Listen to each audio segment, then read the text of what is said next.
నమస్తే. శ్రీ పరంజ్యోతి భగవతి భగవాన్ మహిమను చూద్దాం. తమిళనాడులోని తిరుప్పూరికి చెందిన ముత్తులక్ష్మి గారి ఆరోగ్య ప్రాప్తి అనుభవం ఇది.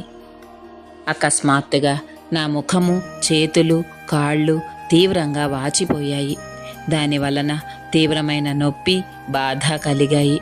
నేను బయటకు ఎక్కడికి వెళ్ళలేకపోయేదానిని.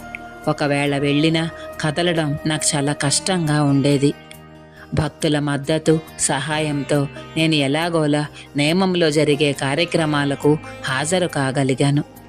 నేను దాదాపు 1 సంవత్సరం పాటు ఈ పరిస్థితిలో బాధపడ్డాను. కానీ సుమారు 2 నెలల పాటు క్రమం తప్పకుండా కార్యక్రమాలకు హాజరైన తర్వాత శ్రీ పరంజ్యోతి భగవతి భగవాన్ అపార కృప వలన నా చేతులు, కాళ్ళు, ముఖంలోని వాపు క్రమంగా తగ్గి పూర్తిగా మాయమైంది. ఈరోజు నేను ఎవరి సహాయము లేకుండా స్వతంత్రంగా బయటకు వెళ్ళగలుగుతున్నాను. మా ఇంటికి దగ్గరలో తగిన ఉద్యోగం కోసం నేను శ్రీ పరంజ్యోతి భగవతి భగవాన్ను మనస్ఫూర్తిగా ప్రార్థించాను. వారి దివ్య కృప వలన మా ఇంటికి దగ్గరలో ఒక దర్జీ వద్ద సహాయకురాలిగా ప్రశాంతము, అనుకూలమైన వాతావరణంలో నాకు మంచి ఉద్యోగం లభించింది.